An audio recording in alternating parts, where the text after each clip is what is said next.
303, 304, the night game, Baltimore and Buffalo. Lamar Jackson, fresh off a victory last week, take a deep breath. Woo! Legacy intact. At least they're not going to clown me all season and tell me I don't deserve another contract in the NFL because I can't win a playoff game. Got the comeback winner in that one. They are coming in hot. The Buffalo Bills coming in hot in this game. Two teams that seemingly have not lost. It feels like in a month and a half combined between both of these teams. Now they're going to line up. You're getting the Bills, and my same thought process in this game has not changed, Kyle, since Tuesday.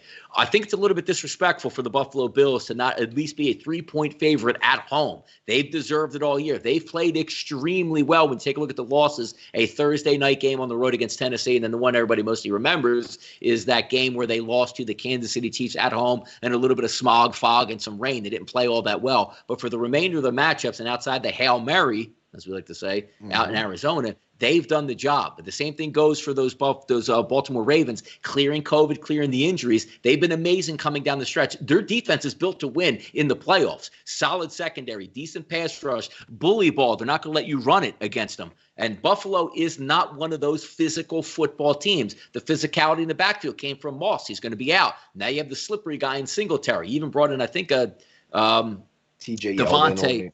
Yeah, TJ Yeldon, Devontae, what am I listening to, the guy from the Giants who used to play for Atlanta Falcons? He's on the practice squad. Devontae Freeman.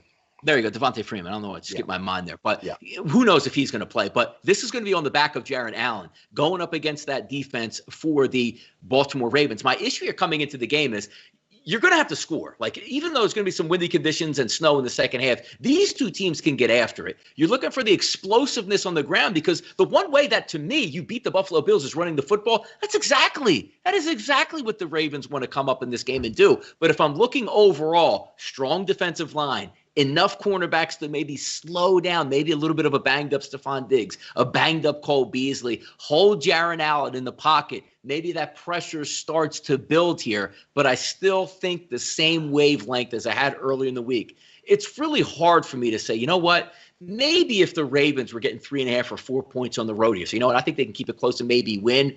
They have to win the football game. And I think I'm just shortchanging myself, Kyle, saying under 3, why am I not just taking the Buffalo Bills here?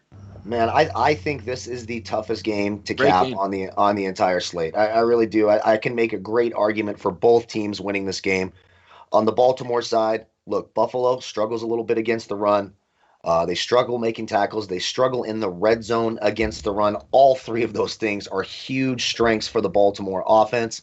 You flip it to the other side, the Buffalo offense, look, they have the better quarterback. They have the more dynamic offense. Are they going to run the ball much? Probably not. It's going to be the short passing game, and they're really going to rely on Josh Allen to make those big plays. And will Stephon Diggs be able to get separation from the Jimmy Smiths, from the Humphreys when he's in the slot, from Marcus Peters? That's the matchup I'd be most excited about. Now, if you get wind and snow and it sort of takes away those big plays for Buffalo, will they be patient enough to have these 12, 13, 14 play drives? Because that's not really how this offense is built.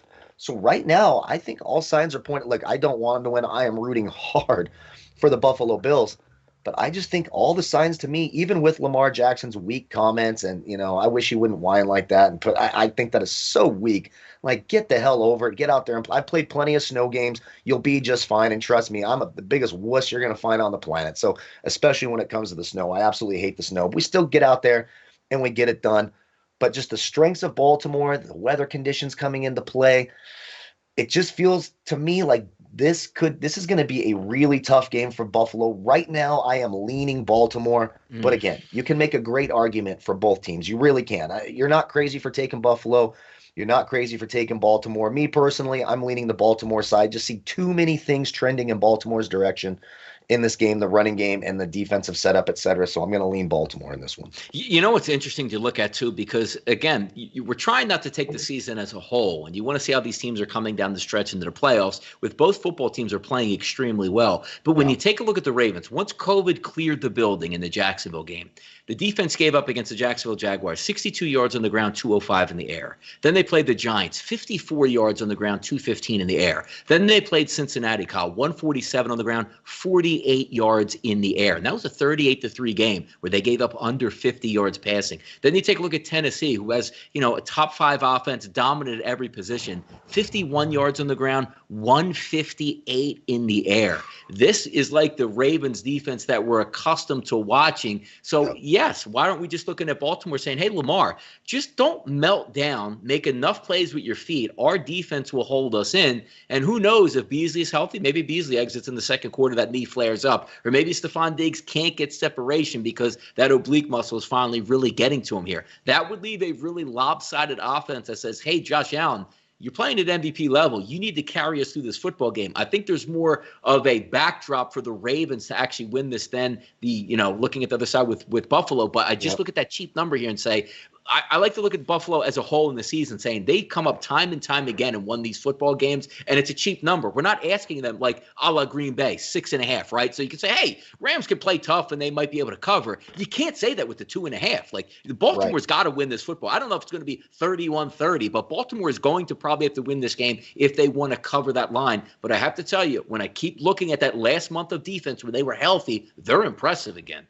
Yeah, and that's the real thing. And in the chat box here, someone says, last time there was snow and bad weather, Lamar choked against New England. Something really important to remember in that game, that was a ton of rain, and both Brandon Williams and Calais Campbell were out of that game. So New England was just able to run down their throat. That was that was around that COVID and injury time where Baltimore's defense wasn't the same. That is not the defense you're going to see this week. And what they did against Tennessee last week was fantastic. Buffalo's best chance, like you said, spread this team out. Don't let them put 8, 9, 10 guys in the box and blitz the crap out of Josh Allen. You got to spread them out, force them to play some of those backup secondary players, keep those great pass rushers off the field, and let Josh Allen operate in some space. If they're unable to do that, I think Baltimore wins this game. Right now, I'm leaning Baltimore.